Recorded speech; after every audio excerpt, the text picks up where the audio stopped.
is a regular on Comedy 104.3 FM. Put your hands together, ladies and gentlemen, Steve Vanderblog!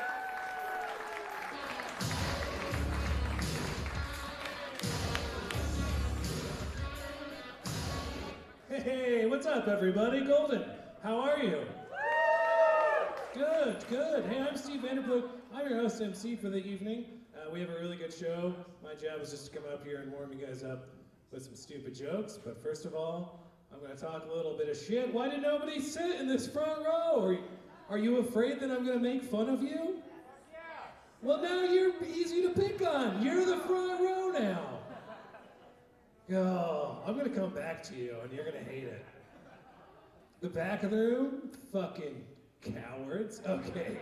That's how you should start every comedy show. Just pick on everybody. Welcome to the front. Give it up for the people nice enough and not scared. You're my favorite people. See, everybody's scared. These are my favorite people here. So fuck every other one of you. I'm just kidding. I am your host and MC. Unlike most people here, I actually had an incredible pandemic. Thank you so much. I did. It was good. Yeah. I made so much money last year on unemployment. Holy shit. What an incredible year for me. I got fired right before the shutdown happened. And I'm not going to tell you where I was working. I will tell you there's a local hipster burrito chain that rhymes with schmillegal cheats. If you can figure that out, awesome. Basically, I was working in this punk rock kitchen, and every day my friend and I would talk trash to each other. And every day my friend would be like, "Oh, Steve, you're an asshole." So I'd be like, "Well, you're a piece of shit," and we would laugh and laugh. Until one day, I was like, "Hey, dude, you're being a little bitch right now." And he did not like that. So he went to the manager, told the manager, and then the manager turned around and fired me. And even though I lost my job, I was still fucking right. What a little bitch. And I found out that he was telling people I called him a little bitch because I was drunk, and I wasn't. I was totally sober. I'm like, dude, I didn't call you a little bitch because I was drinking. I called you a little bitch because you're a little bitch. Yes! Fuck yeah, Golden. Hell yeah. You especially, you put some effort into it. You felt that. I really appreciate that. Every time I've told that joke, I've had a few chances, right? And every time I've told that joke, I've been recording it. So what I'm going to do is send him a compilation of rooms of strangers all calling him a little bitch. So thank you for being part of my revenge. That's incredible. I appreciate it. Maybe not as on board as you thought. I don't know. We'll find out. We got 2 open seats. You guys came over and you didn't even sit. Oh, cowards. It's all right.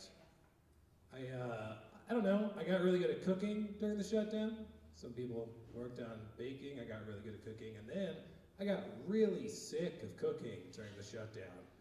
So for the last 7 months, I'm mostly just eating boiled hot dogs, just keeping the middle class alive, one soggy dog at a time. And I had a friend come over and he's like, "Dude, that's gross. You shouldn't eat hot dogs. It's disgusting. You don't know what's in hot dogs. Could be anything. Could be chicken's feet or a pig's rectum. It's gross. Don't eat hot dogs. You don't know what's in there." I'm like, "Motherfucker, you have a foot fetish and brag about eating ass. Don't you dare come at me telling me what I should be putting in my body." You guys are a little uptight still. I'm trying to warn you, you're going to hear a lot of terrible things. Give it up for my other new favorite people. Welcome. There you go. You're going to hear a lot of awful stuff tonight. There's a good chance it'll mostly be me, but you'll probably hear some other comics say some stuff. I hope we don't have to go back to masks fully mandated. I'll wear a mask if it means keeping my friends and neighbors safe. Doesn't mean I enjoy the experience of it at all. But I did see something recently that really broke my heart. It was a young couple wearing matching masks. Yeah, it hurt a lot. His mask said, "I asked," and her mask said, "I said yes." Yeah. And I said, "I'm glad you fucking idiots found each other." Holy shit. That's insane. Where I come from, that's an abusive relationship to force somebody into that. And so I had to say something. I couldn't not have my voice heard. I pulled over my car and I rolled down the window and I waved it down. I was like, "Hey, I know you two think that you're real cute together. I think pretty adorable that you have those. I just want to let you know, technically, you're more likely to be infected by divorce. And then I rolled at my window, drove off. It's pretty fun. I am from Colorado. I grew up here. When did Golden become so fucking cool? What? This place used to be the Wild West, and now I have to get an Uber from my parking spot. What the fuck is this place now? I don't know, Colorado, listen, I love Colorado. I grew up very close to here. But people seem to come to Colorado and they're like, oh, it's just green chili and Subarus and weed, and it's like, so much more than that, right? Like, there's a whole spectrum of Colorado, right? Like, on one hand, we have American hero, Buffalo Bill. But then on the other hand, we have Dealin' Doug and Frank, the strong-arm Azar, right? It's a full spectrum. And I feel like I fit that spectrum better than anybody else in Colorado. Reasons why: I graduated high school on the stage of Red Rocks. Yeah. To this day, that's the greatest accomplishment of my entire life. So thank you so much, Jefferson County Public Schools. Way to go. I lost my virginity camping in a tent up in the mountains to a girl that later became a stripper at La Boheme. That's not even Shotgun Willie's quality. What are we doing?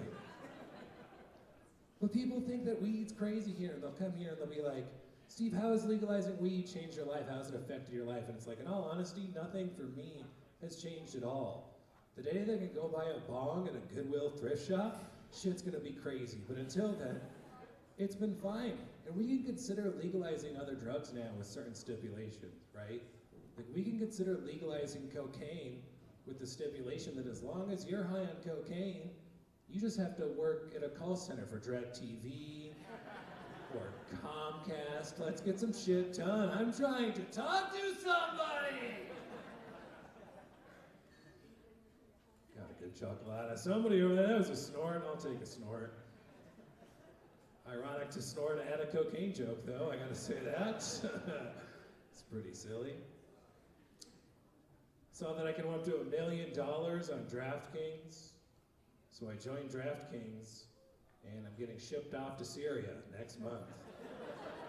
Yeah, don't go to DraftKings.gov. It is not the website that you think it is.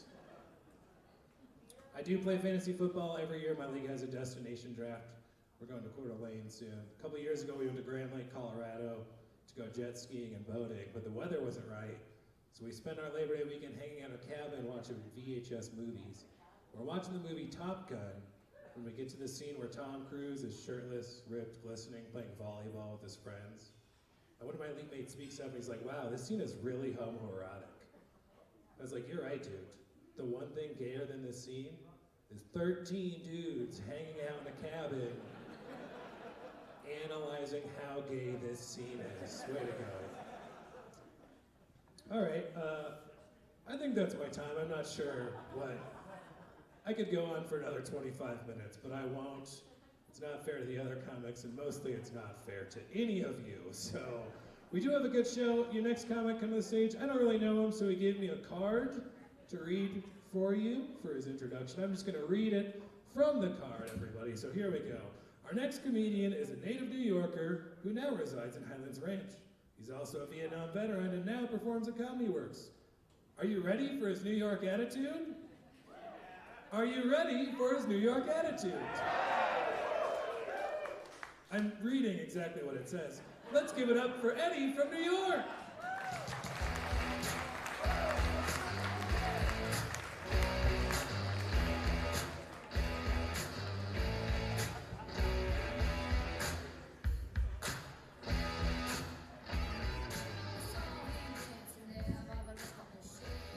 What's up, Golden? Hey, I've lived in Colorado Highlands Ranch for the last 8 years, and I finally got my Peyton Manning jersey, so I can fit any King Supers. But I refuse to wear shorts in 20 degrees below zero. I mean, does anybody know Highlands Ranch? Highlands Ranch is the whitest town I've ever seen. No blacks, no Spanish, just white. Even the landscapers are white. But the people are nice. They have nice phrases like, "You're fine," "No worries." Do you use these phrases? Never heard of this back in New York. So I bumped into a lady at the supermarket, and she says, "You're fine?" I said, "Thank you very much." She said, "No worries." I said, "Lady, I ain't fucking worried." But, I mean, you ask somebody for directions here, they're so nice. "Oh, excuse me, can you tell me how to get to the nearest Starbucks?" "Oh, I'm not going that way, but I'll take you." Wow. I mean, back in New York, you ask somebody, "Hey, can you tell me how to get to the nearest Starbucks?" What do I look like, a fucking tour guide? And if you cut somebody off in traffic here, they don't care, they let you in, they're all texting. Back in New York, you cut somebody off, it's your horn blows, how about your mother? I mean, you lose weight here, people are so positive. "Oh, Sandra, look, I lost weight." "Oh, Eddie, you look fantastic. Keep it up." Back in New York, "Hey, Tommy, I lost weight." "You didn't lose weight, your ass fell."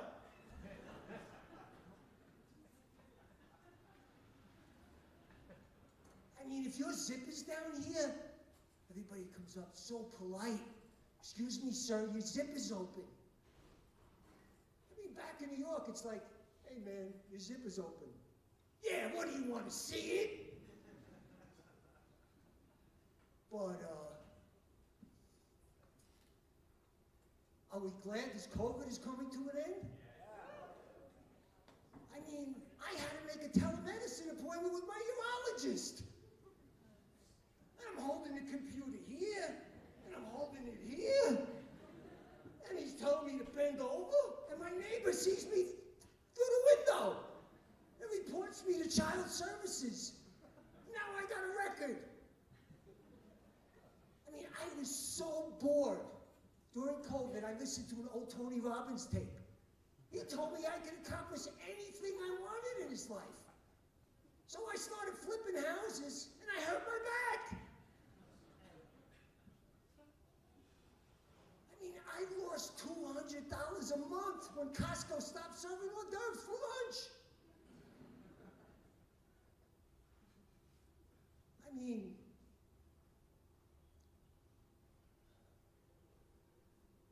it was a horrible, horrible time, COVID.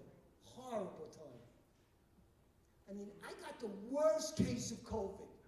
I was almost put on a ventilator.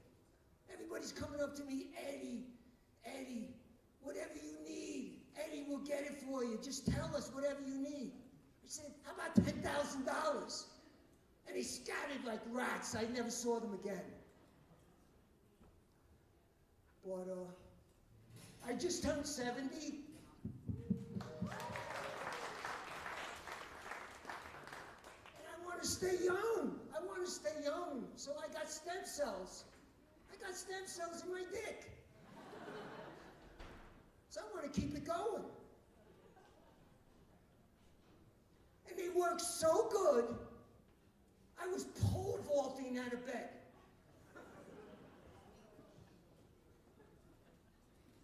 I mean, excuse me, young people, your parents and your grandparents are still having sex.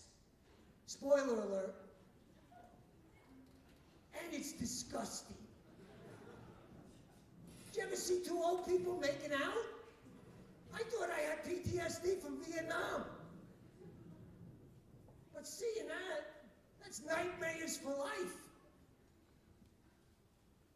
So I joined Silver Singles. That's our version of Tinder. And I met this woman. She was like Housewives. Housewives are the rich and Botox.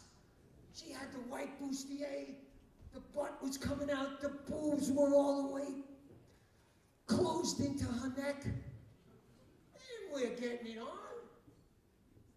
And I'm hugging her, and I take it off, and her boobs fall down to my knees. But that's okay, because my balls already fell down to my knees. And they met right in the middle, and it was so good. She was tickling me right where I needed it.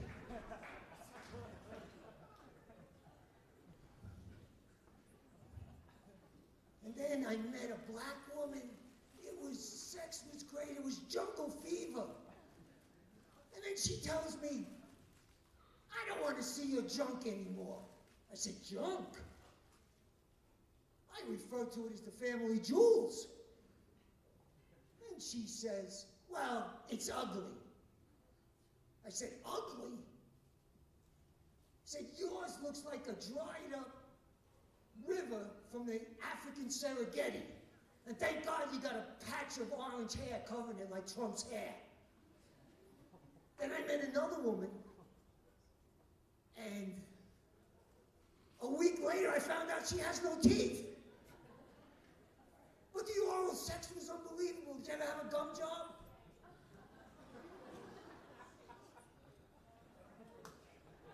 It's like a cross between a pizza dough flattener and a twister. Oh yeah, oh yeah, oh yeah, please don't stop, no, keep going. Oh yeah.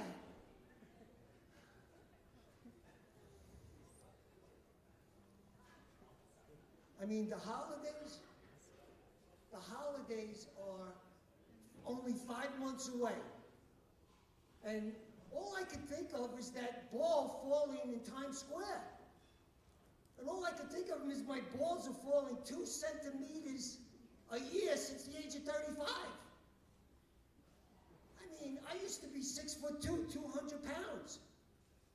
And now I'm going to be buried in a cigar box. But at least I kept up my stem cells.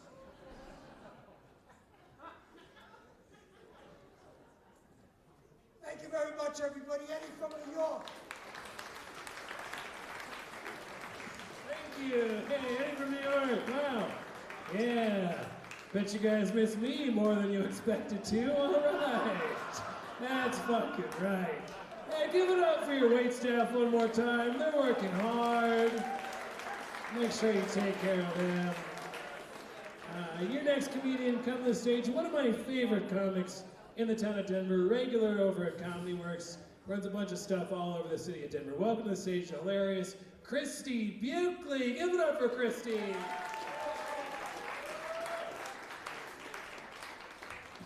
Hello, how are you guys doing? Yeah? Okay, good, cool. We'll be good, guys. I won't hurt you. Don't worry. You're gonna be okay. All right, guys, so happy to be here. Thank you so much. To see faces in person, what? That is so exciting. I've just been sitting at home watching TV. That's all we've all been doing for a year and a half. Lots of Disney Plus, okay? Very nostalgic. Makes you feel like a kid again, you know? I turned on Aladdin the other day and I was just like, woo! Feels like my parents are getting divorced all over again. It was like, I can show you the world. Todd's crying in the kitchen. That's my dad. Oh, man. Some people, too real for them. I get it. I was telling that joke one time in Dallas, and this girl got really, upset. She's like, oh, my God, that joke hits too close to home. Oh. I was like, sweetie, your parents are divorced. That joke hits too close to 2 homes. That's how it works. I'm so sorry. I'm excited. I did laundry. I brushed I didn't really brush it, but I did my hair for you guys. I did laundry. What? I haven't done laundry in a year and a half. Yeah, you are welcome. Have you ever been so far behind on laundry that you had to dress up to leave the house? Anybody? Just way past sweatpants day, you know? Way past trying to make your last Halloween costume work for you on a Tuesday. At this point, I'm just like, well, guess I'm wearing my old prom dress to my pap smear. I guess that's where... Hope you can find your way down there, doctor. It's pink and ruffly. Okay. COVID was tough, man. I did not see a dick in person for a while. I've been back on the dating apps, which is rough in Colorado. There's only like 3 types of dudes available on Tinder in Colorado.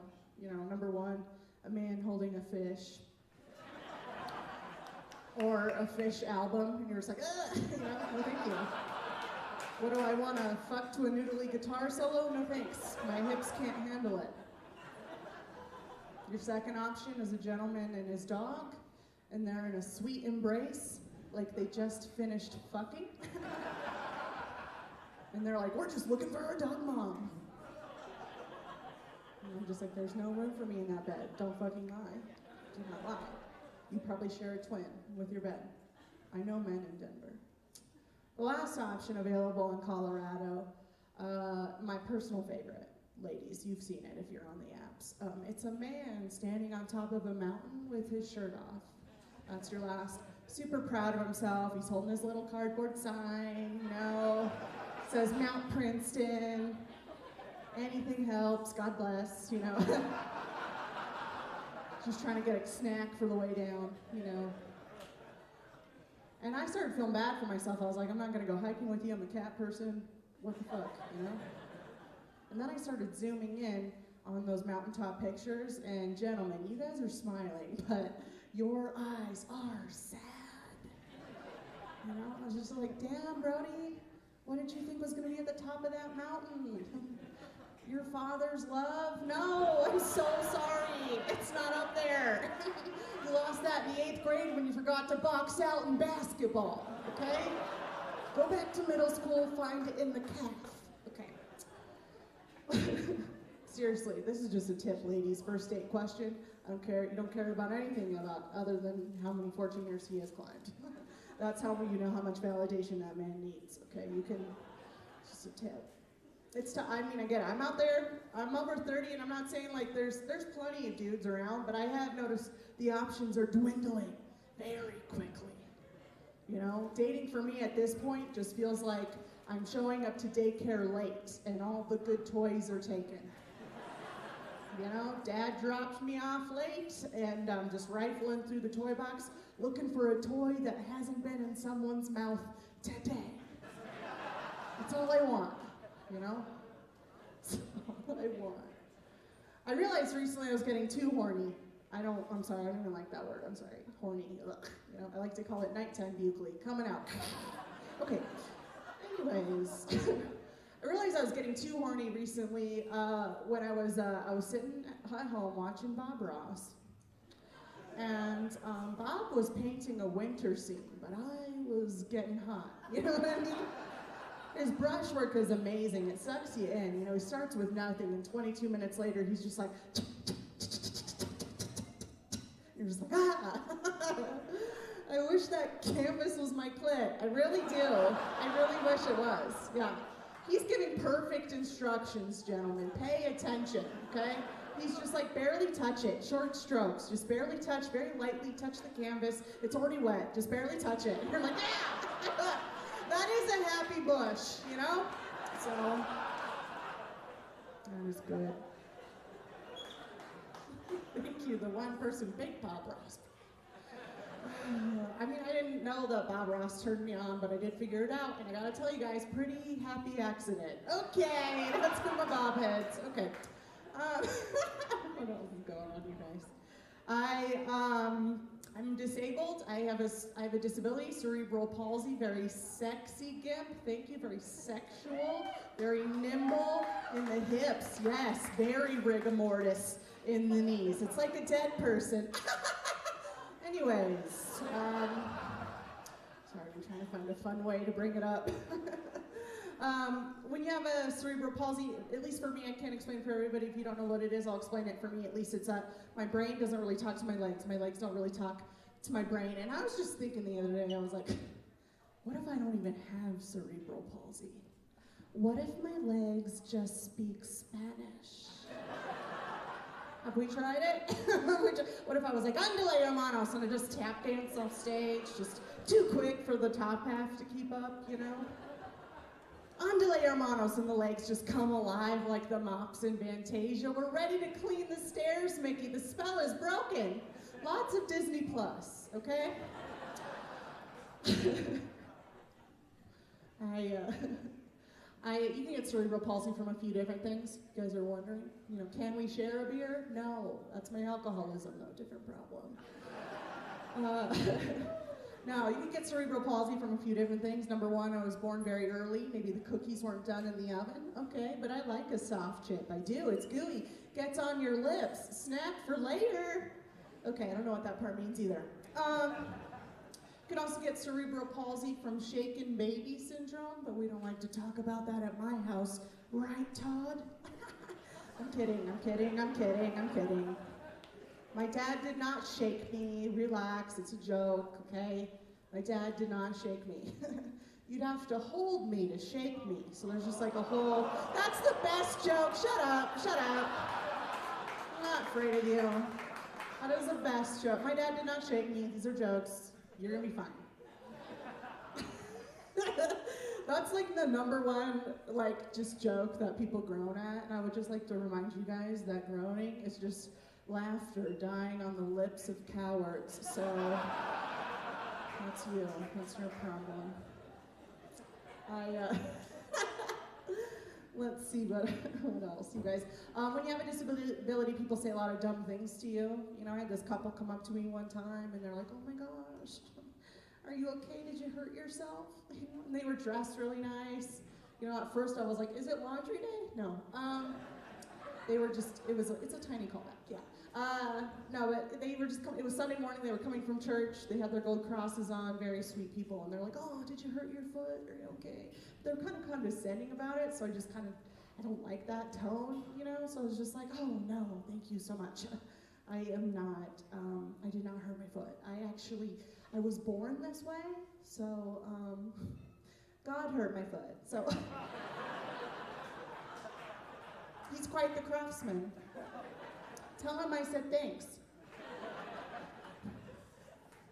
Got a lot of believers in the house tonight. They were really uncomfortable with that one.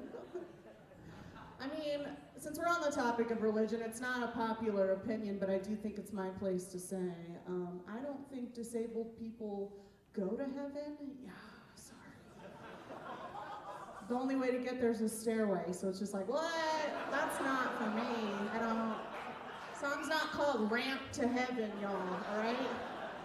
Hit me back up when heaven's put in a handrail, okay? Give me a call when the Bible's ADA compliant. Hit me back up. I'll listen then. When you're in the dating world, a lot of crippled gentlemen approach you in the dating world. Pretty lucky, I know. I recently had a guy in a wheelchair ask me to dance. What?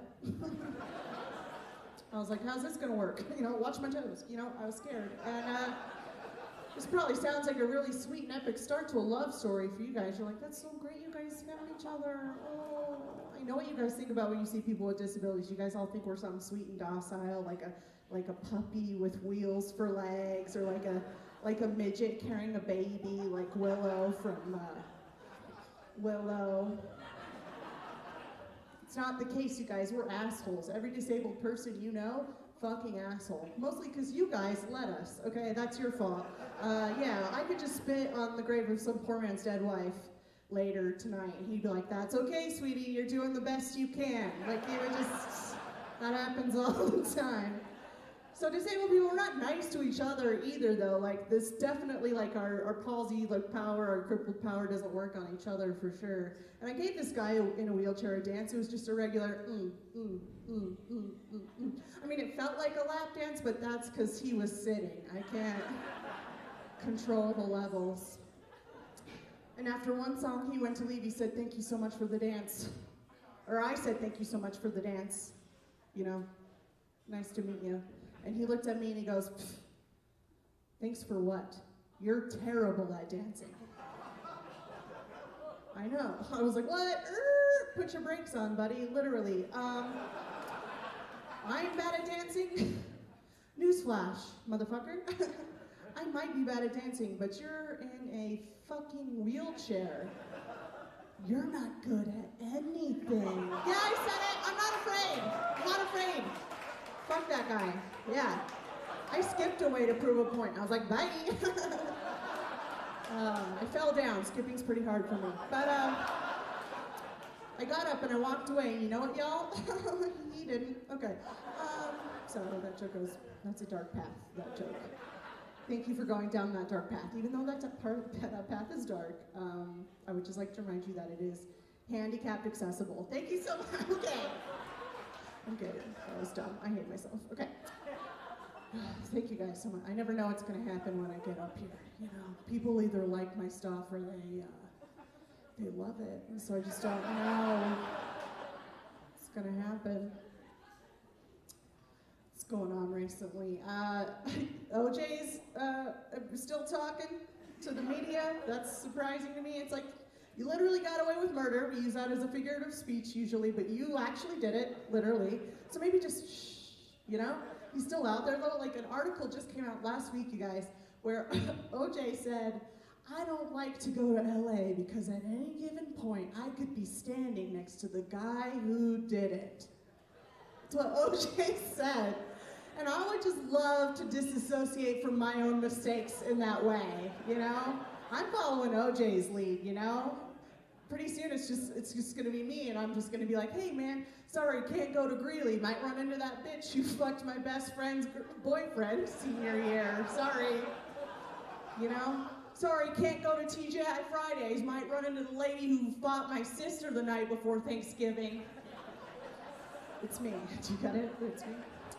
It's just a joke I wrote to tell you all the worst things I've done. Not bad, actually.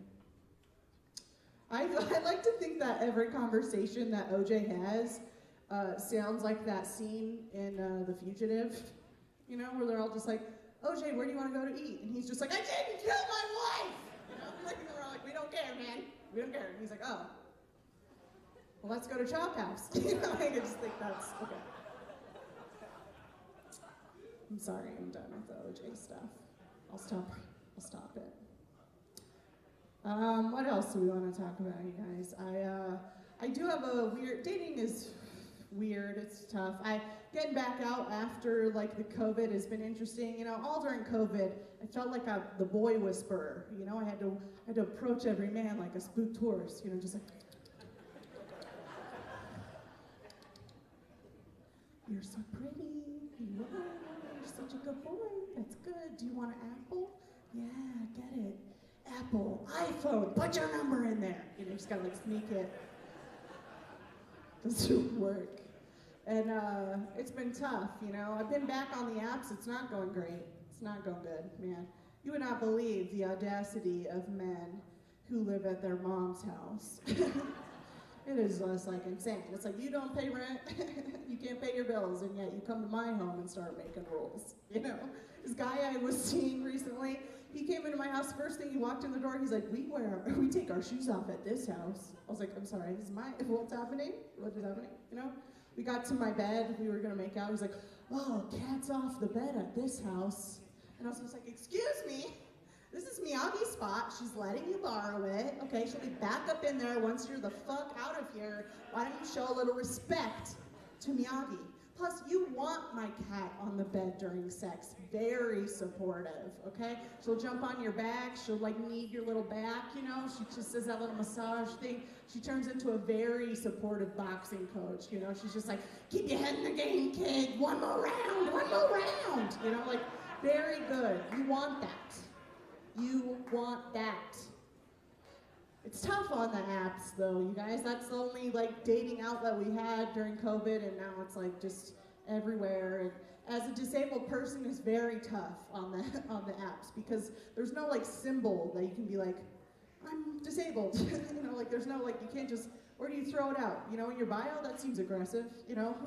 Like, come over, my legs are broken. That doesn't seem normal, you know? I thought, hey, maybe don't tell them. Don't tell anybody, you know, just show up to the date early, sit down at the table, never get up. What? That's what I'll trick him, you know? Thought maybe, hey, just sprinkle it in a fun way into the conversation, you know, just like, hey, just so you know, I can't have sex on top. Like how do you know? I'm kidding, of course. You're like, what? No, I can definitely have sex on top. I'm just trying to squash that rumor. What do I want to break a sweat during sex? Gross. Don't tell any man I can do it. Do not. Gross. I actually think I'm going to get the handicap symbol printed on all my underwear. Just a nice little last minute reminder to all my lovers. You know, just like, I'm not going to do anything during this.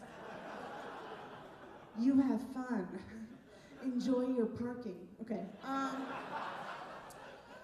think I just referred to my vagina as a dick garage. If you guys you're like, what does that joke mean? That's what I think it means. And that's a little more insight than you probably deserve, okay?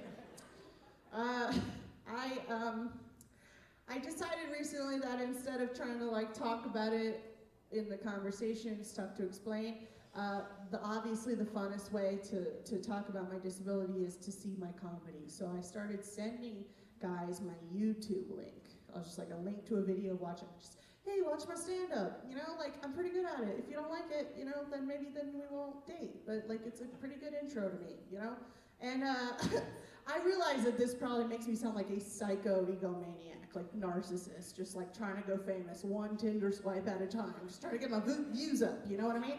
I am trying to go viral on Tinder, but not in the same way. Anyways, okay. So I started sending my tape, and this guy came back to me. He's like, "Oh, I don't want to watch your tape. Oh, I don't want to watch it. I want my first impression of you to be in person." And I was just like, "Ew, yuck! In person is the worst version of me. Watch the tape, you know." He's like, "No, I don't want to." I'm like, "All right, fuck. Don't watch the tape then." And we haven't had a chance to meet up yet, but because we're very busy. You know, we're all trying to make 2 years of money in 1 year right now, so it's very busy. I haven't had a chance to meet up with him. So we've been sexting back and forth a little bit. You know, got to grease the wheels for the drive-by. You know, and we were sexting the other night, and he sent me a text, kind of excited. He's just like, "Oh, I can't wait to meet you. Man, when I see you, I'm gonna fuck you so hard, I'm gonna paralyze you." I was like, "You should have watched the tape, bro. You really should have watched the tape. I gave it to you. Now this is just hilarious. This is how you get a joke written about you. You don't watch the tape." I can't wait till we do meet up in person, you know, so I can finally let him in on the joke, you know, just like, "Hey, remember the thing you said? It's so funny. Remember? Somebody beat you to it." Okay.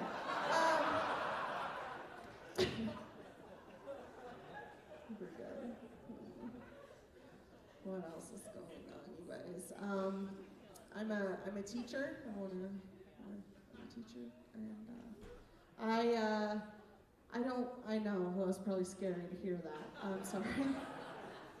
It's been tough being a teacher. I got back in the classroom during COVID since everything was so crazy. So I just try to make the best of it. But I've been working on comedy for so long that most days when I walked into the classroom, I just like panicked and forgot what to say, and I would just be like, "Give it up for yourselves for coming out to the 3rd grade."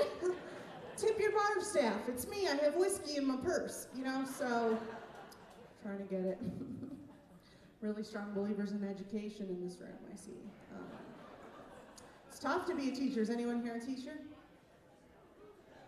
There's one weak woo. They're too tired. It's Friday. They're like, "I had to grade papers." Yeah. They actually couldn't afford the ticket. The pay isn't good enough. Okay. No, it's really tough to be a teacher, and it surprises me. These kids are so fucking mean. I know you think your kid's probably great. They're a monster. They're fucking the worst. And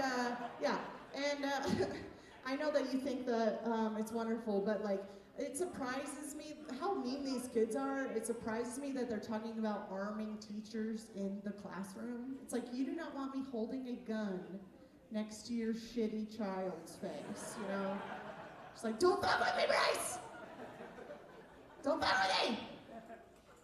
Bryce!" Okay, sorry. Thank you, the one person, the one teacher with his concealed weapons permit. Just a fun combo up there. He teaches gym for sure, but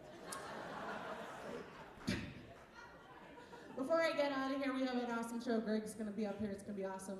I do like to ask a question to my audiences. A very important question. That question, of course, is have you planned your funerals? Or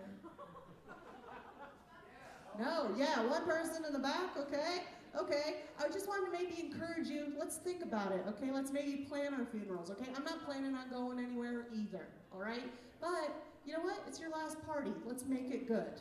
Okay? Don't let your sister plan your funeral. Her taste is fucking terrible. Okay? She'd play Green Day. She'd think you would love it. You would not love it. All right? Make some plans for yourself. Like, for instance, at my funeral, you can take some of my ideas if you would like. At my funeral, I would like it if I had costume changes.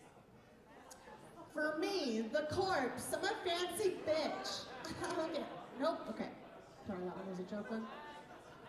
Fucking pay attention. You guys are chatty as fuck. What's happening? I'm very funny.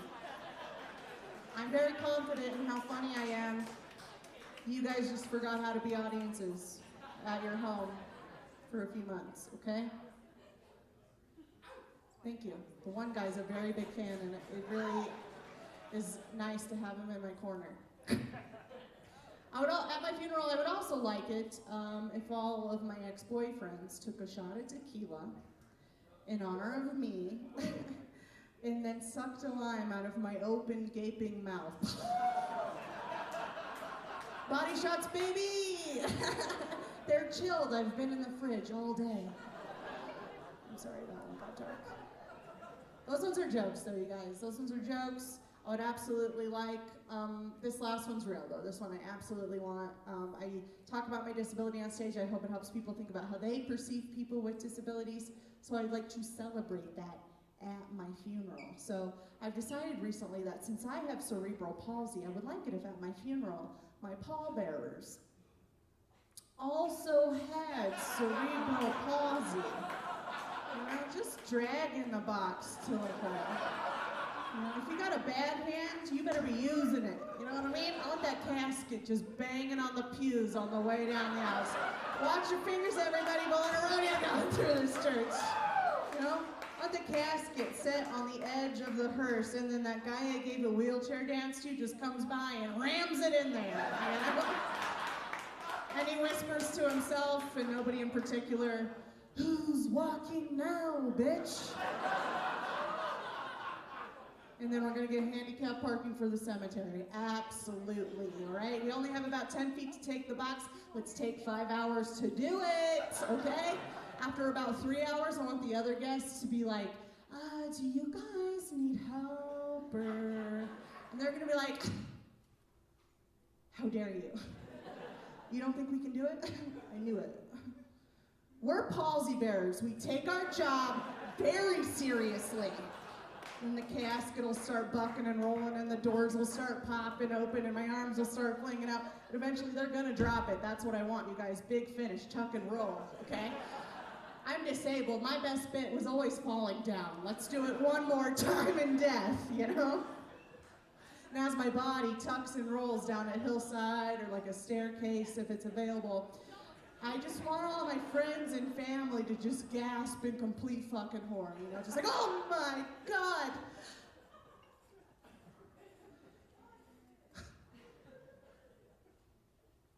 Is that a different dress? Holy shit! She is a fancy bitch, you guys. I'm Christy Buckley. Enjoy your headliner night. Fitzsimmons, you've been absolutely amazing. Thank you so much. Christy Buckley, let her hear it! Holy shit!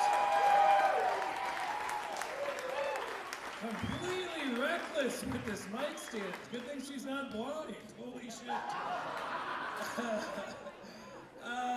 It's time for your headliner comedian of the evening. Absolutely incredible. You know him, you love him. He's got specials on Netflix, Comedy Central. He's got a great podcast called Fitz Dog Radio. You know him, you love him, so welcome to the stage, the hilarious Greg Fitzsimmons, everybody!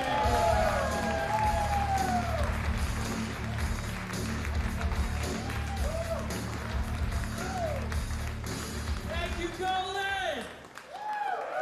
Look at this. I have another half for all all the fine acts you saw tonight. Steve, Katie, Eddie. Eddie is amongst you, be careful.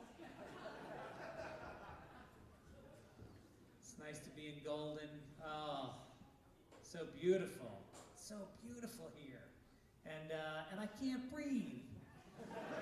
And I can't urinate. I've been drinking like 8 bottles of water for the last 2 days, and the water just gets, I don't know. I go to piss, and my cock just looks at me and goes, it's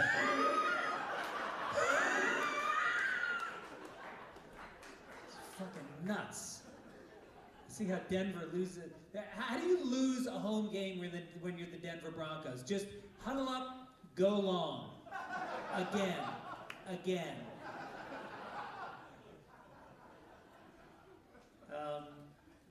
And I like that you guys, you have the distinction of being the first state to legalize marijuana.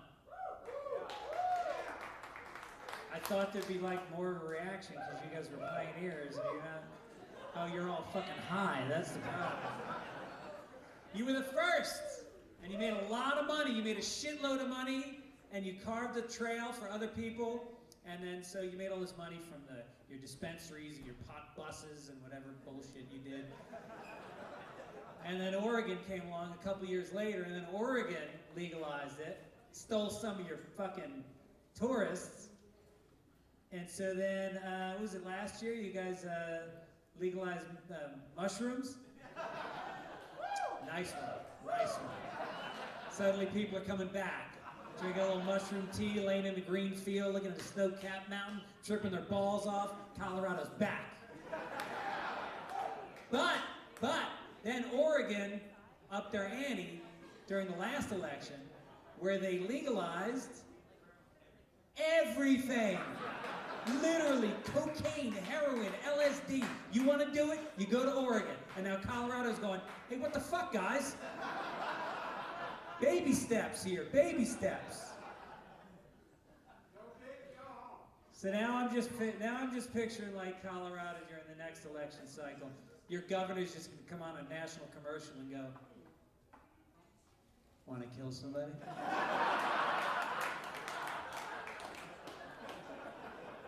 Colorado. Not just for skiing anymore. Oh yeah.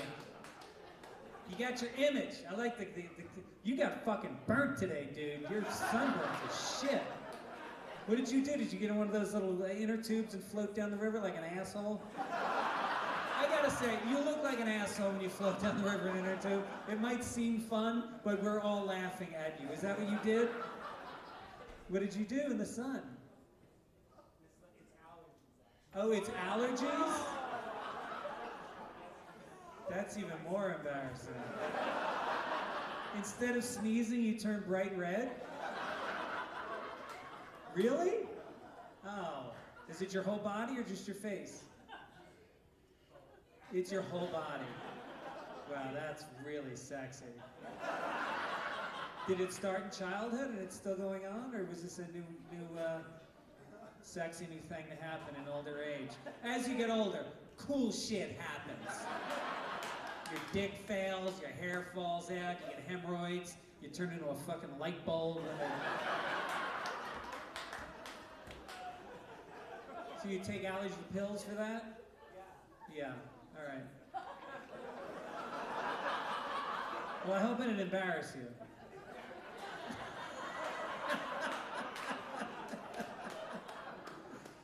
I used to get allergies in my dick. I swear to God, I used to get hives, and they would break out from allergies, and one of the places that it would affect, when I was a little kid, and my penis would get swollen with hives. And, I mean, it looks sexy.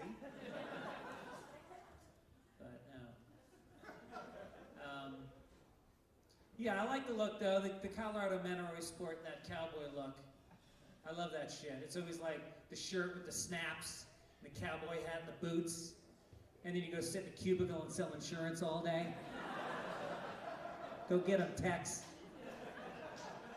I get the snaps because I've seen fights happen in Colorado. I've been on the 14th Street Promenade in Denver. 16th Street, I go to 14th. It's fucking tougher. It's a little bit of a walk, but it's totally worth it.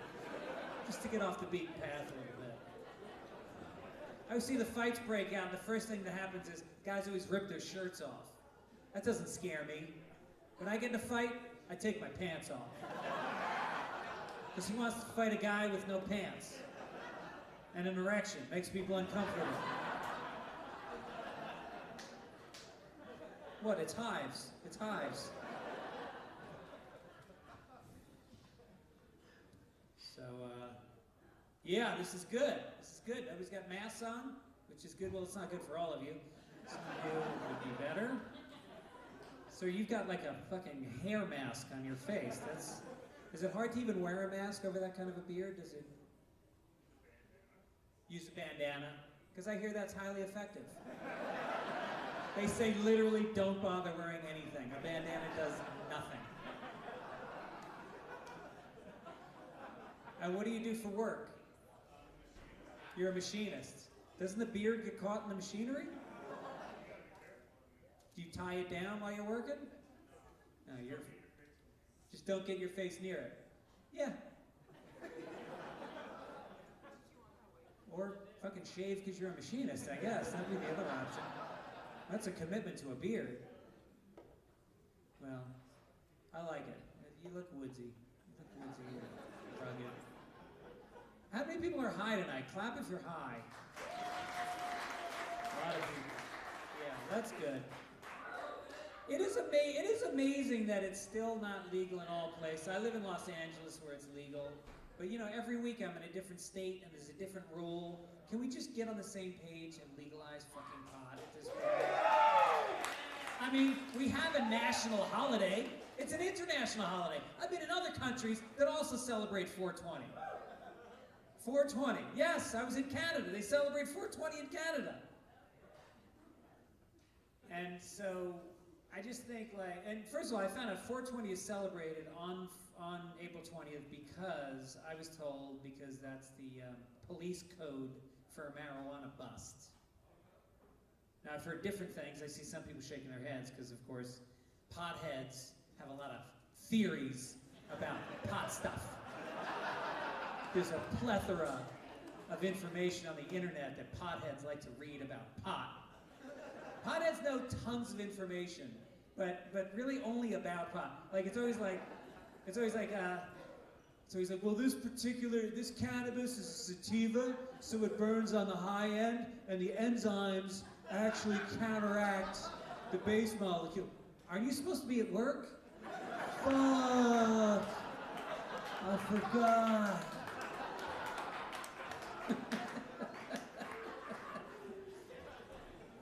So it's a 420 is a police bus, which means at some point there was a couple of stoners behind a dumpster somewhere, and they were like coming up with a name. They're like, dude, you know 420 is a police bus? Yeah. You know what we should do? What?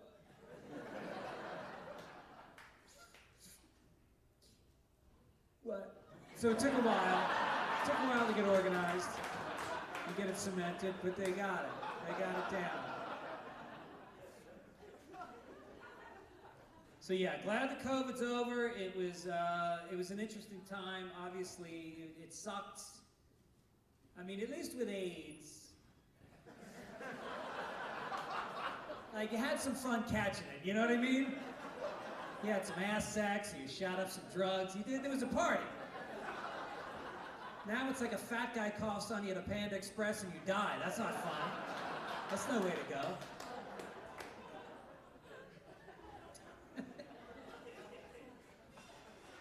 I got the bidet during the COVID, during the great toilet paper scare of 2020. Anybody else get the bidet during the break? You did? Did you get a nice one? You did. Yeah, I tried to get a nice one. They were sold out. I waited too long. I got the shit one. No pun intended, but you got the nice one. Yeah, my friend had a nice one. I was over at his house, and he's like, hey man, you want to check out my bidet? Try out my bidet. I'm like, I don't have to take a shit. He's like, kind of hoping you didn't have to take a shit. Just check it out. So I sit down, pantsless, and it's got a remote control. So you can designate the temperature, the velocity. It does like a sprinkler if you want that. It does the, and then it's got a little like joystick where you can aim the spray. You can move the aim around. It's insane. It'll bleach your asshole for an extra 50 cents. Gives you a little shot of cologne, just a little cologne. Loofah. It's got a loofah. Get the dead skin off. Meanwhile, my shitty cold water, you just plug it into the wall. It just blasts freezing cold water right up your asshole. It's like being raped by a popsicle.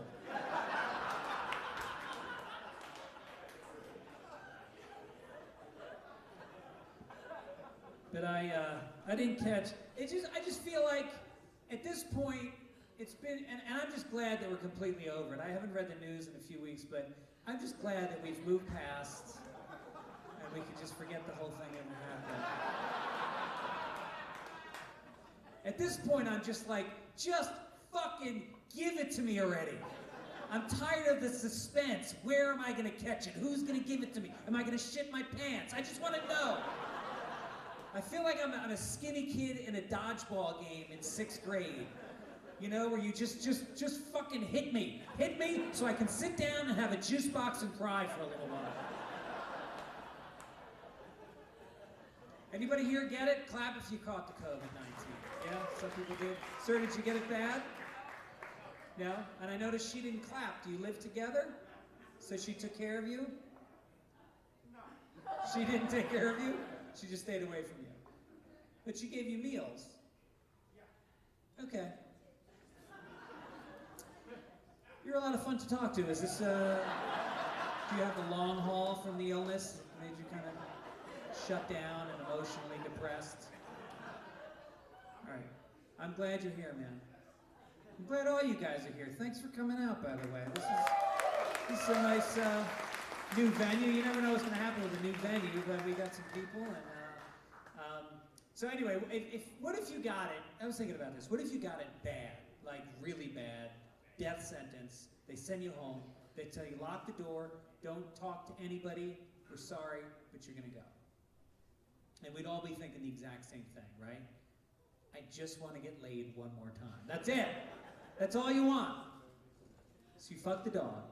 Hold on. Hold on. Not hard. Not hard. And then you get into bed that night, and usually he jumps up on the bed with you and snuggles, and you go to sleep. That night he kind of stays on the ground like, nah, I'm good. I'm good down here. You're a little fucking weird lately since you got that cough. And then you wake up the next morning, and you realize your symptoms are completely gone, and you've recovered 100%, and you realize you have stumbled upon the cure for COVID-19. And now you got a big decision to make. You're at kind of a moral crossroads, aren't you? You have to either be ashamed of yourself, which you should be, and tell nobody and watch millions die, or you have to do the right thing. Hold a press conference, stand in front of a crowd, and just say,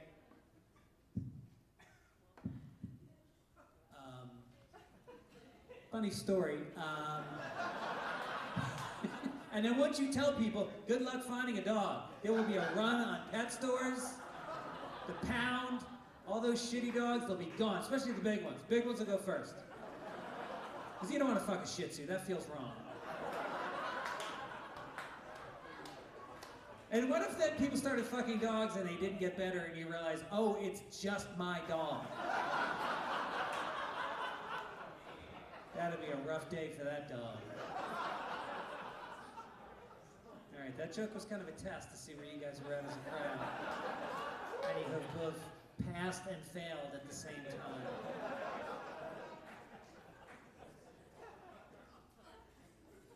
I got some old friends here tonight, apparently. My friend just texted me before I got on stage that my friends are here. Is Pogo here?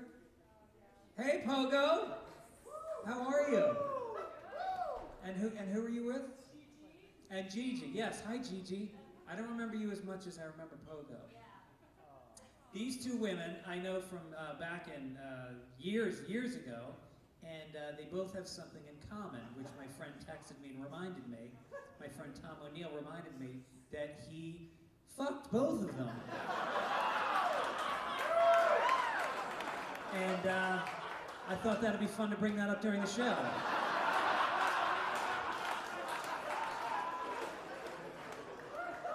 And now, who are you with? Who are you with tonight, Pogo? That's your son. Oh, hey, did you?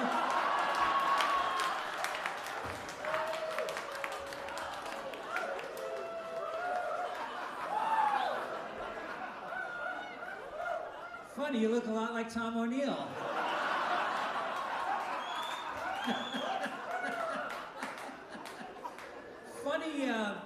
Funny footnote to this little trivia about these two women is they are actually the last two women that Tom fucked because Tom turned gay. Congratulations, ladies.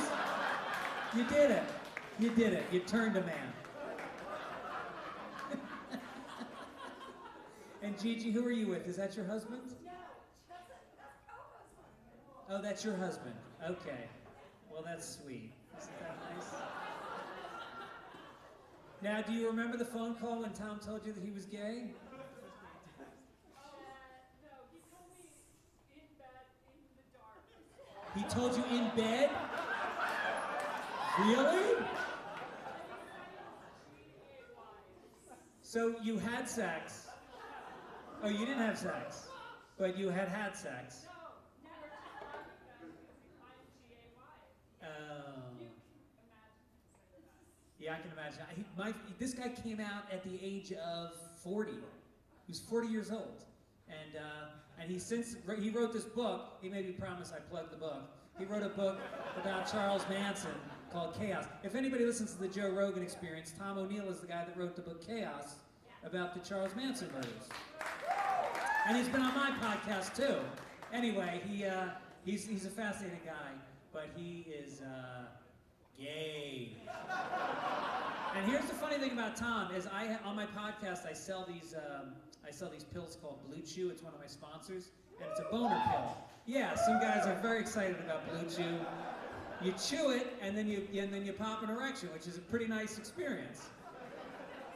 And so they sent me all these free samples, and Tom said to me, he goes, hey, can I get some of those free samples? I go, Tom, you're gay. I go, you're gay and you need boner pills? I go, do you ever think maybe you're not gay? Maybe you just like nice haircuts and show tunes? I don't know. Think about it. I have to say on the ad for the pill, one of the things I have to say is that you may get an erection for 24 hours, which sounds fun. That sounds like a party. But then let's be honest about it. That's about 23 more hours than you need. 1 hour. 1 hour is good. Otherwise, it's like leaving the house on a rainy day with an umbrella, and then after an hour, the sun comes out, and now you're an asshole walking around all day with an umbrella in his hand. But in the back of your head, you're like, maybe it'll rain again later. And your wife's like, not in the forecast. Dry. Gonna be dry. This is a weird crowd, because this fucking balcony rocks. They're laughing their asses off. And you guys are like fucking stoned. You're just kind of sitting there eating nachos going, I thought there was going to be a fucking mime or something. Usually it's the balcony that sucks, but you guys are fucking, they're doing mushrooms or something. All right, balcony. No, and that's not to judge you guys. It's just, try not to suck. So I tried these boner pills because I did get a thing of erectile dysfunction. It happened to me. I had erectile dysfunction. How many guys? Erectile dysfunction. Just me and this guy. Okay, fair enough. $2 billion ad campaign, all directed at me and that guy sitting against the wall by himself, understandably. She gave up on you, didn't she? You need Blue Chew. It does work. Oh, it works. I could have used it one night. I'll tell you about the night that I got erectile dysfunction. It was really disturbing. Because I'm having sex, I'm feeling powerful, I'm feeling manly, it's going great, and then all of a sudden, I just started to kind of lose strength. It was like a tire with a leak in it. It was just tss, tss, tss. So I start fucking faster, and it was like tss, tss, tss, tss, tss. And then it just pops out, just out. And so I panic. I grab the base, I squeeze it, I'm trying to shove it back in again. It's just folding in half, there's no penetration. I got my thumb underneath, I'm trying to shoehorn it back in again. And that's when my wife looks down, she sees me going like this. And she looks at me and goes like that. And then, I don't know what I was thinking, but I just looked at her and I go, it's not your fault. And she goes, who said it was, pussy? You got the limp dick. Nothing wrong with this vagina. 2 C-sections. Nice. No, she would never say that. She would never talk that. It's not how she speaks. She's a nice woman.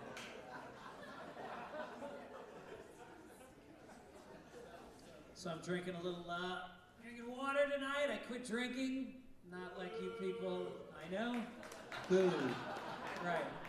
Boo. That's it. I'm having a shot. He fucking booed me. He booed 30 years of sobriety. That's all it fucking took. How would you feel? How would you feel? And then I would go out and get in a street fight, get my head kicked in. Right, fighting me, probably. No, that's the problem with when you quit drinking, is everybody tries to make you feel like a pussy. I don't know what that instinct is. But sir, it hurt. It hurt real bad. No, people try to make you feel like a pussy. It's always like, hey man, you want a shot? And I'll be like, no, that's cool, I quit. Oh, how about I get you a big Sprite? You want a Sprite and a balloon and a lollipop, you fucking pussy? So now I just cut people off. They'll be like, hey man, you want a shot? And I'll be like, shot? Let's score some heroin. Whoa. Whoa. I'm like, all right, well then just grab me a Sprite, pussy. You don't want to fucking party? Give me a Sprite, bitch. I drank a lot. I had a bad temper, and I used to get into fights a lot, and that's the main reason I stopped. And you're looking at me, and you're thinking, wow, that really was a bad error in judgment. I should not be fighting, but I didn't always win. But I'm Irish, so I never lost. I would bite, I would scratch. I had a fat sister, Deirdre, she used to jump in. I didn't give a shit. Family would win the fight. I used to sleep with a lot of women. Lots. A lot of women. Not necessarily attractive, per se. I was more of a numbers guy. I was never one of those guys like, oh, she's got to be a 9 or a 10. Give me a thirsty 6, I'm happy. Give me a thirsty 6, her best friend the 4, I'll work a 3-way, I just fucked a 10. How about that? Everybody wants a 10, that's too much work. 10s. Like this woman, you're a 10, that must be hard, sir, being with a woman like that. Is it a lot of pressure? Not really. That means you think you're a 10. Let me tell you something. You're a 9. You're a 9. You're an 8, but the haircut I respect. It's hard. You gotta. If you're with somebody who's hotter than you, you gotta get up every morning early, cook them breakfast, rub their feet. You gotta listen. That's no way to live. Do yourself a favor, date someone you're better than, and then just kick back and watch them hustle. That's a relationship. What's the payoff? You gonna date somebody who's beautiful? Is that gonna make you look better? You walk into a party with your arm around them like, hey everybody, huh? Huh? Yeah. And she starts talking, you're like, shh. Shut the fuck up.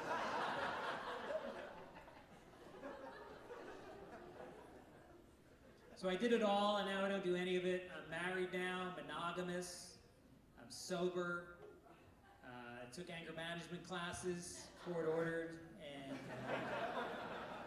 and people are like, wow, you seem like such a great guy. You're such a solid, great guy. And I'm like, am I? Am I really? Because the truth is, I want to slam that beer, I want to have sex with you, I want to punch you in the face. That doesn't seem like a good guy. I sound like an asshole. I'm kidding, sir, I don't want to punch you in the face. Hey now.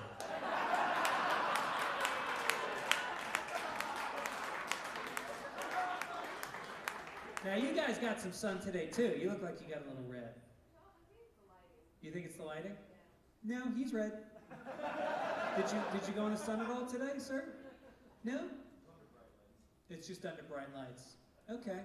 Well, I guess crowd 1, Greg 0 on that one, huh? I was out there. I got up early. I did some radio this morning. Anybody hear me on the radio this morning? I got up at fucking 6:10 a.m. and was driven past Denver, south of Denver, to talk on the radio for an hour, fuck up my whole day, so one motherfucker could sit in the back of the room.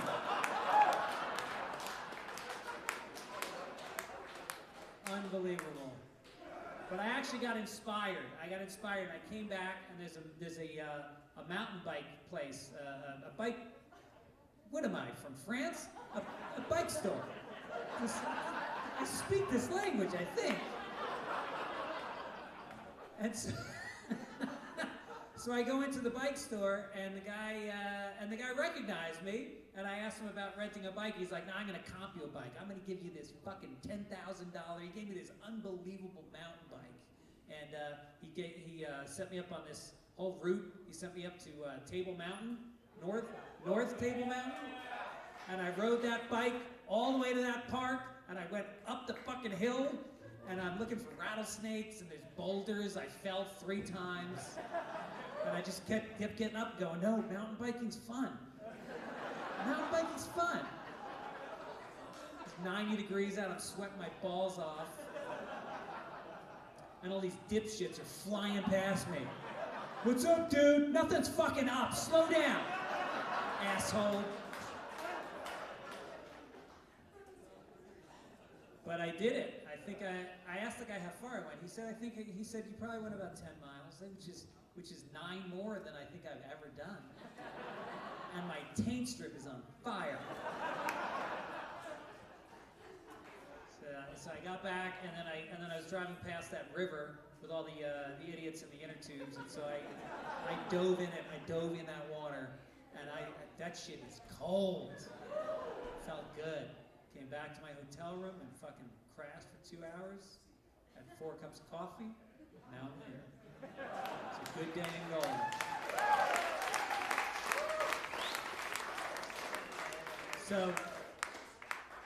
So anyway, I have teenagers. Anybody have teenagers? Yeah. How old are they, ma'am? 16 and 21?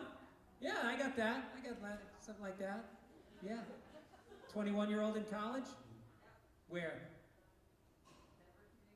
Denver Community College. Outstanding. Go Lions. Go fighting Lions.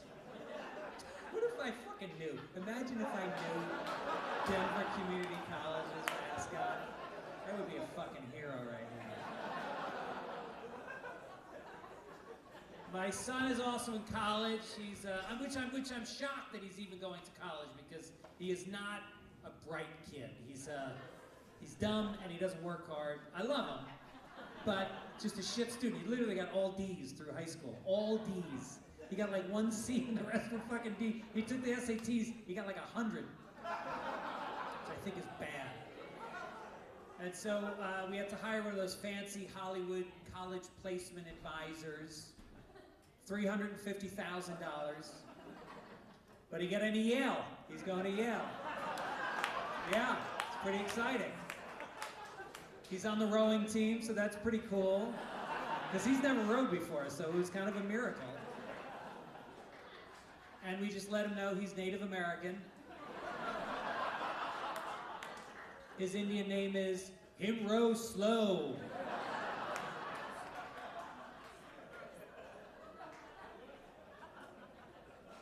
But it's having a son is kind of tricky, you know. He was like, I always love this kid so much because kids are so in the moment. That's why you have children. They're just present. They live now. I remember walking past a wishing well with my son. He was probably like 5 years old, and I gave him a penny, and I said, Owen, you take this penny and you throw it into that water, and then you can wish for anything you want. So he takes the penny, he throws it in the water, and I go, what did you wish for? And he goes, to throw the penny in the water. Like, how do you get more in the moment than to wish for what you're doing at that moment? He's like a Zen master. I just follow him around saying, like, teach me more cool shit, man! I'm dead inside! And it was always hard because I've been on the road a lot over the years, and it's always been tough thinking about my kids going to bed at night, and my wife is tucking in my son, and he's like, Mommy, where's Daddy? Well, Daddy's at the Green Bay Chuckle Hut following his dream. But doesn't he know it's not working out? Go to sleep, sweetheart. Go to sleep. But don't dream. We got enough goddamn dreamers in this family.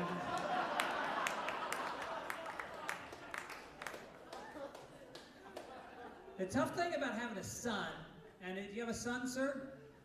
Is one of your kids a son? Oh, it's not. Oh, this isn't the father of your children. Oh. Well, how about you upgrading as you fucking...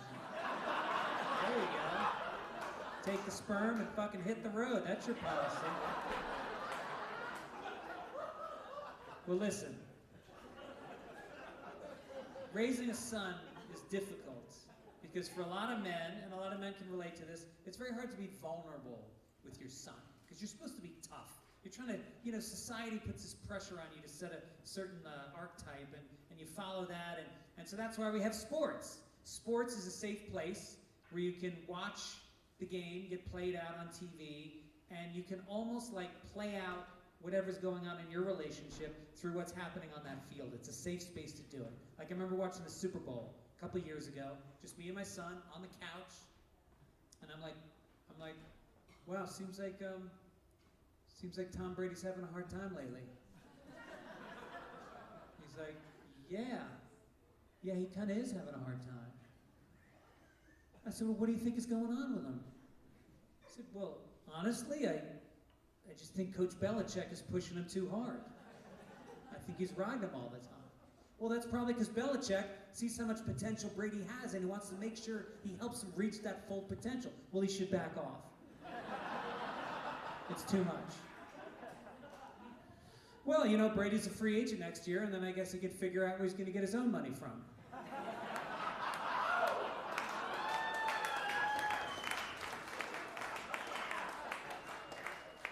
Dad?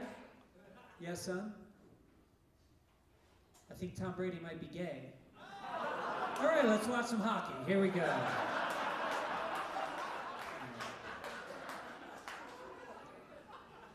How do the Broncos look this year? Are they going to be good? Some say yes, some say no. Yeah. Still looking for... You got a new quarterback? Who's your quarterback now? Bridgewater? Sounds good. Sounds fucking manly. That's good. Manning. Bridgewater. Yeah. I like the Washington football team. That's my favorite team. I just love to yell their name. Go Washington football team. They're not allowed to call themselves the Redskins anymore, which, because apparently that was offensive, and I don't know, some people agree, some people disagree. How many people, do you think they should be able to call themselves the Redskins? Clap if you think they should be able to. And now, how many people think they should not be able to call themselves the Redskins? Less people. I think they should be able to call themselves the Redskins. But, then they can only draft actual Native Americans to play for the team. That would be a badass football squad. Just imagine 11 screaming Navajo coming straight down the field, and they would have the best defense in the league because they are not giving. Oh, okay, this is a stolen joke. They would have the best defense in the league because they are not giving up any more territory. That is. But that's what it should be. Whatever your team says they are, that's what they must be. If you're the 49ers, your whole team must be 49 years old. Scouted at 48, fired at 50. That's it. 1 year. I just want to see middle-aged guys in the huddle complaining about divorce and hemorrhoids. Losing every Sunday to teams like the Vikings. Real Vikings with horns in their helmets and spears. And they get out on the field, they rape all the cheerleaders. Because they're Vikings. You'd have the Buccaneers would come out with an eye patch on, and they rape all the cheerleaders. Yeah, the Raiders come out, they rape. I think this would be bad policy for the cheerleaders. I think there'll be a lot of blowback from the cheerleader union on this one. We got baseball. Is it the playoffs yet in baseball? No? I mean, who cares? Does anybody care? Does anybody care about baseball anymore? We moved past it. We came up with shit that moved faster, that was funner, and we just, and they, some people, I don't get it. If the players don't try to meet us halfway. That's my problem with it, is they're not hustling. Take the field like any other fucking athlete. Run onto the field. No, they walk out, they just kind of walk, and then 50,000 people waiting, and they get out there, and you're like, all right, I guess we're gonna start now. And they're like, nah, now we're gonna play catch for about 5 minutes. You assholes get some popcorn. We're gonna play catch. Matter of fact, we're gonna do it every time we switch sides. We're gonna break out into a catch, just to practice. And then the batter gets ready to bat, and before he bats, he has to get a bat and practice swinging it. He's been doing this since he was 6 years old. He's like, all right, how's this going in?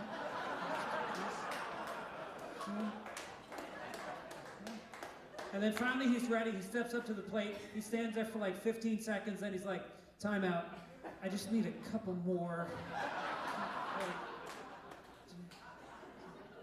Now I got it, now I'm ready. And now the pitcher looks at the catcher, and then he starts to play this little game with the catcher where he goes, guess which pitch I'm gonna throw? No, that's not it. Guess again. No, warmer, keep guessing. No, that's it, you got it, that's the pitch. And then he throws that pitch, the batter doesn't swing, the whole thing starts all over again. Bullshit. Get rid of the catcher, get a bucket of balls, and just start whipping balls at the guy. Not next to him. What is this next to him shit? Throw it at the guy. If you can hit him, he's out. Now he's gonna swing at every pitch. Just to defend himself.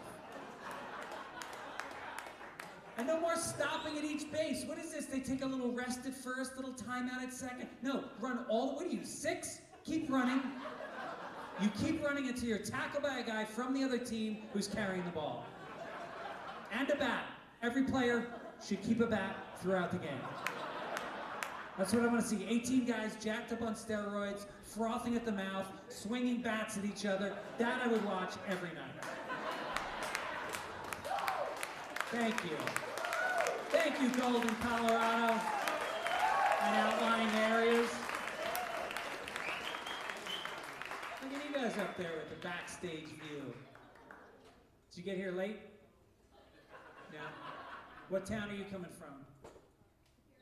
You live here in Golden? What do you do for work? You buy stuff? You what? You're a purchaser? Okay. That's a good fucking job. Nice stuff. It's gonna catch up to you one day, though. Trust me. So I was talking about my teenagers, and the worst thing is they think that they're cool and you're not. That's what's amazing. They just think that you have no past. They sit around after dinner and then they can play this game called, hey, let's all take a shit on Dad. Let's all talk about what a nerd Dad is. Dad, you're so out of it. Dad, you don't get it. Dad, you don't know how to download. It's like, hey, you don't know me, motherfucker. You don't know who I was. I used to be very cool. You know when I stopped being cool? When you two assholes were born.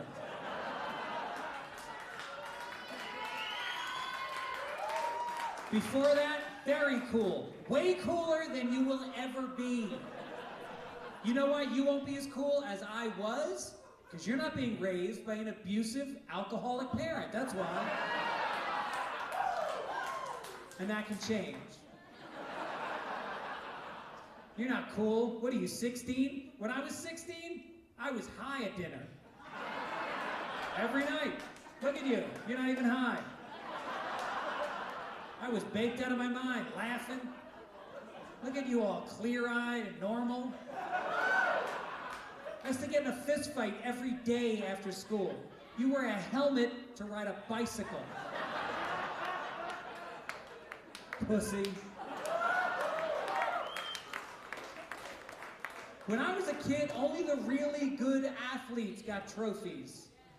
Now they're handing them out to the white kids, too. You don't know. You want to tell them all the crazy shit that you've done, but you can't. You got to protect your image. You want to sit them down and go, guess what your dad did in college? He got a 3-way. That's right, with 2 other guys. Well, whatever, this chick was supposed to show up, she was running late. We figured let's just get it started. Anyway, she never showed up. Well, she might have. Somebody was ringing the buzzer, but we were so far into it at that point, nobody was getting out of that bed. It was Dick City and I was the mayor, and I'll tell you something. Good guys. Good guys. No, the worst part is they think that my wife is cool and I'm not. It's like, really? Mommy's cool? She is? Guess who's fucking her? She doesn't look so cool with my dick in her mouth, I'll tell you that much.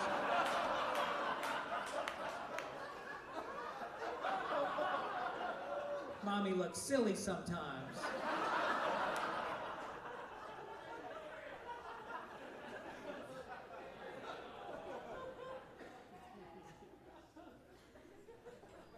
So I've been married now for, this summer is 22 years. Thank you. Well, 3 different wives, but 22 years total. Oh, no, I'm kidding. One wife the whole time. Very happily married. She's beautiful and she's smart and funny, and I feel like I don't deserve her. And I'm pretty sure she feels the same way about it. And that's the key. Be on the same page. I've never cheated on her, which I feel pretty good about. Because, well, you know, there is a lot of temptation on the road, and there is a lot of possibilities. It's not like a lot of jobs. Like with my job, there's a lot more temptation. It's like, you know, like what do you do for a living, sir? I grow weed. You grow weed. All right, so that might get you laid a little bit, right? Yeah, it's that kind of. What's that? Pilot. You're a pilot? Yeah. Well, he's got weed if you need it. Those flights get fucking boring. How long you been a pilot? 20 years. Which airline? Southwest. Oh, that's amazing. I always feel bad for pilots because I see the joy you have, like the fact that you yelled it out from the balcony randomly. But like, no, truly, like that's awesome that you love your job that much. But I always wonder if it really is the job you thought it would be. Because when you're young, you're like, I'm gonna be a fucking pilot. You know, I'm gonna soar through the clouds, and I'm gonna look down on the earth, and I'm gonna be weightless. And suddenly, like 20 years later, you're in the cockpit going, don't forget to sign up for our credit card. You'll get 30,000 bonus points if you sign up today. Also a free ticket, a companion ticket. What the fuck am I doing with my life? I thought I was gonna be soaring among the clouds. Oh, sorry, is the PA still on? Do you have to do the announcements for the credit card, ma'am? No, that's not mine. That's the flight attendant. Oh, the flight attendants do that? That's not mine. Do you thank the passengers on their way out? Always. You always do. I like that. We're a lot like comedians. We get up there, we get to get on the microphone. Everybody's got to shut the fuck up and listen to us. And then after the show, I stand there and I go, "Thanks for coming," just like you. "Thanks for coming. I appreciate you being here. Get my fucking pin. Buy my pin." By the way, I forgot to tell you, I don't have it on me, but I have these pins that I'm selling. It's me and my name. It's fucking beautiful. This artist made it in LA, and I'm selling them after the show, and you can buy one for $10, cash only. If you got a credit card, just keep fucking walking. I don't want to see your credit card. I don't want to see your Venmo, any of that bullshit. You give me fucking cash, I give you a pin. And you'll love it. You really will. You'll treasure it. If you have a denim jacket or a backpack, this is perfect for you. Or just a drawer with some batteries in it or something. Let's not kid ourselves.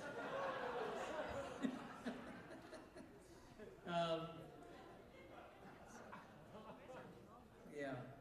At least Southwest pilots got their shit together and bought some uniforms.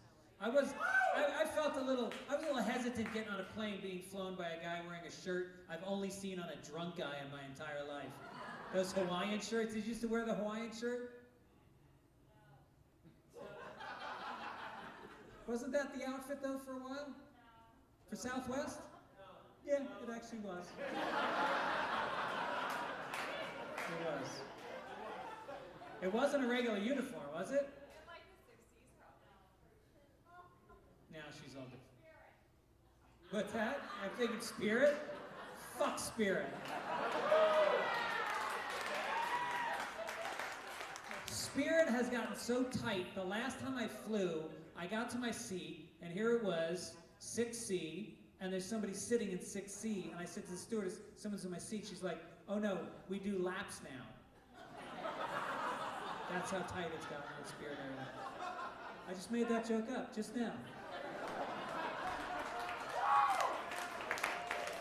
All right, listen, let's get focused. Let's get focused. So we're talking about my kids. This guy grows weed. Well, that's great. We're proud of him. He dresses for success. He looks like a weed. He dresses like a weed guy. No socks. You can't have socks when you grow weed. That's his nice shirt, really? Yeah. How about crop dusting? Well, let me tell you about crop dusting. I flew out here from LA, and I flew first class, which I'm not bragging. It's just, you know, I fly a lot, and so I get all these extra bonus points, and I get these automatic upgrades. Well, whatever, I don't need to fucking explain to you people. I fly first class. I'm very talented, I work hard, and I fly first class. Go fuck yourself. So anyway, so I'm in first class, and we take off, and then once we got to cruising altitude, I went back to coach, and I farted.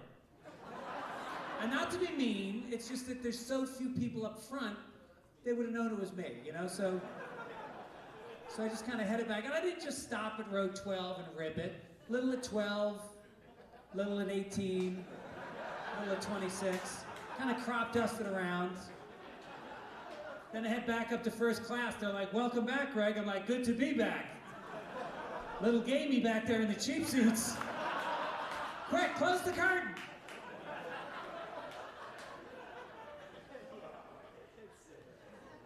All right, enough flight attendant jokes, enough pilot jokes, enough fucking plane jokes. Let's get to what I really want to talk about, which is bumper stickers.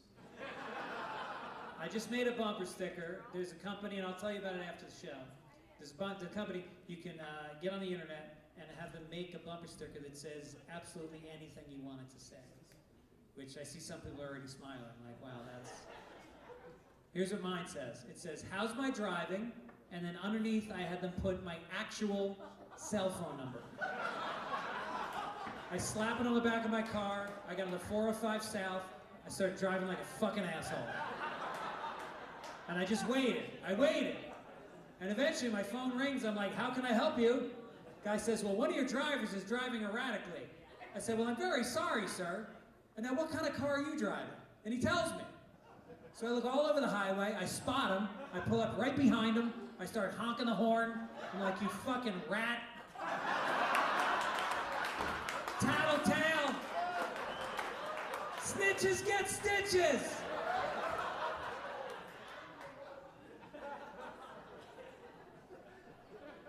Any doctors here tonight? Clap if you're a doctor. Oh yeah, we got up on the balcony. What type of doctor are you, sir? You're a what? Liver transplant surgeon. Wow. I have a lot of people in my Irish family that could have used you over the years. Damn. And what's the cutoff on someone being a drunk? How long do they have to be sober for before they're qualified to get a new liver? As long as you can't smell it on their breath? What's that? 6 months? That's it? You gotta go to AA for 6 months? Yeah. Well, that's the price you gotta pay. You want a new liver? Go to a meeting and make some shit up, right?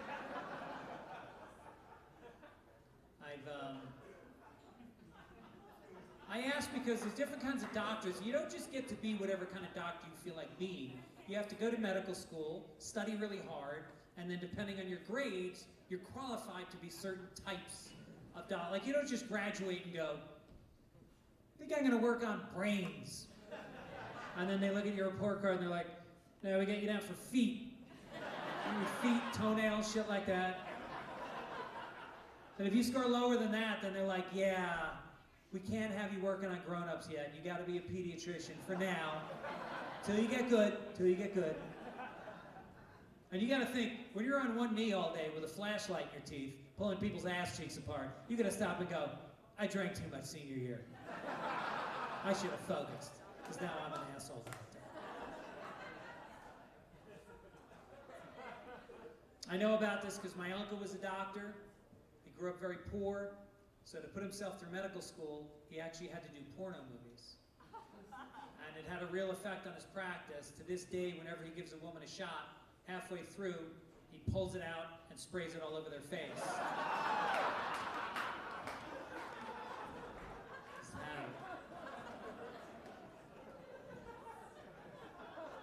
My other uncle is a cop, New York City police officer, and then he retired. Yeah, when he retired, he started driving a limo, but you could tell that he had been a cop because whenever he would hold the door for his passenger, as they get in, he would shove their head down and then beat the shit out of them.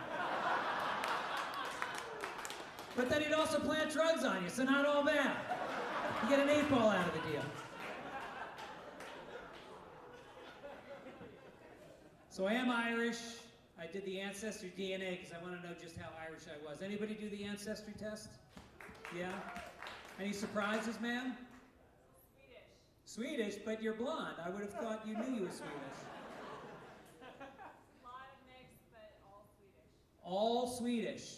Like 90%. That's amazing. Yeah, I did mine, and you get the kit. It's fun. You get the kit. It's got a little test tube in it. You gotta spit in the test tube. I jerked off in it because I wanted the exact, precise. I get the results back. It turns out, I'm ready for this, 99% Irish, which is, whoa, no, way too Irish. That's way too Irish. A little bit of Irish is charming. 99% of any one thing kind of smells racist, doesn't it? It's kind of like, what's with none of my ancestors ever fucking anybody else? Especially when you're Irish. Like, are there traits that they found prized? Like, are there things about us we're trying not to water down? We're trying to stay pure on what? The pasty white skin? Orange pubic hair? Alcoholism? Rage? Flat feet? Somebody fuck a black guy, give us a shot.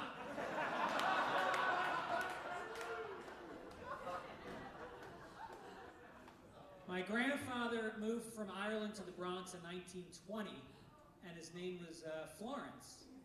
And they used to beat him up because his name was Florence. And then right before so he switched his name to Frank. And then right before he died, he made a big announcement. He goes, "I'm switching my name back to Florence." And we beat the shit out of him. Because it was a dumb name, he was old and weak, and it was easy.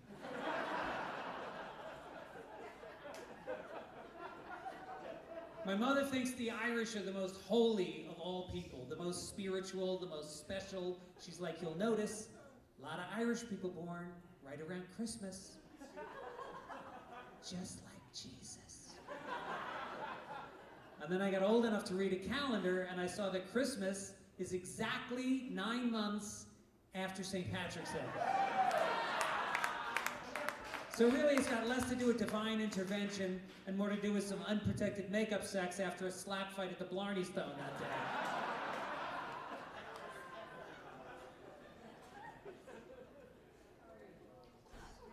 So I was just back in, I live in Venice Beach. I was just down the beach with my son this past week, having some fun, splashing around in the water. And then there's all different kinds of people in Venice Beach. Ugly people, beautiful people. And all of a sudden, this girl comes running into the water, and she's got on a little bikini, huge tits. She's like 17, or like 18 or 19. Now that I think about it, she was like 21 years old, easily. And she gets in the water, and then this wave comes and hits her. Her top flips up, tit pops out, but she didn't notice. I did. I tapped my son on the shoulder. I'm like, "Happy birthday, asshole, look at that." And he sees her, and he just lights up, and then he turns, and he high-fives me. And I remember thinking, this is the closest I've felt to this kid in my entire life. This is the peak of our relationship. I'll be on my deathbed someday, and he'll be holding my hand, and in my last breath, I'll be like, "Remember that fat tit we saw in Venice Beach?"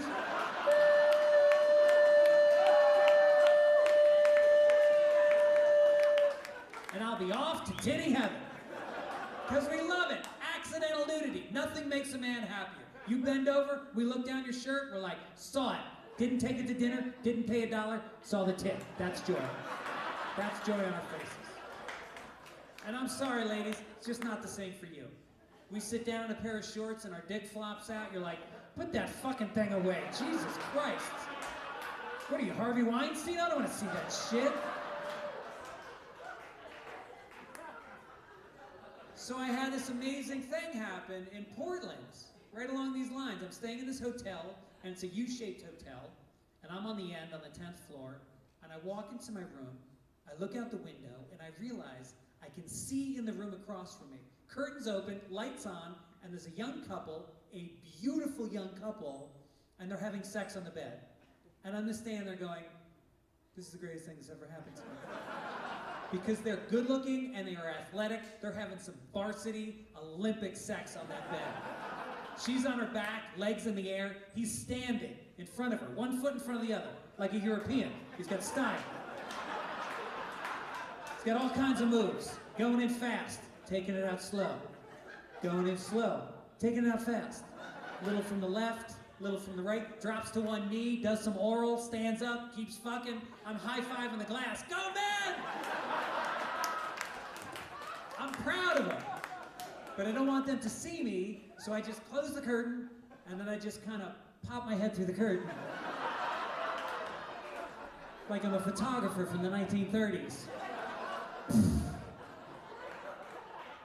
And then I start thinking, what does this sound like? Because this is hotel sex. This is when you got no neighbors, no kids. You're just like, get on it, motherfucker! And that's me alone, so I can't imagine two people. So now, here's where it gets creepy. All right, creepier. I left the room, not making this up. I left the room, I walked down the hall, all the way around, and I stopped outside of room 1015, and I listened. And all I hear is this guy grunting, and then a woman going, "Oh, Kevin! Oh, Kevin!" So now I have an erection, so I walk back to the room, and I'm standing there watching them, and I pick up the phone, and I dial 1015. And it's ringing, and they're going at it, and I'm waiting, and it's ringing, and all of a sudden, the guy leans over, picks up the phone, he's like, "Hello?" I'm like, "Kevin! Look out the window, man!" All right, you guys have been awesome. Thank you so much for coming on. Thank you, Brian.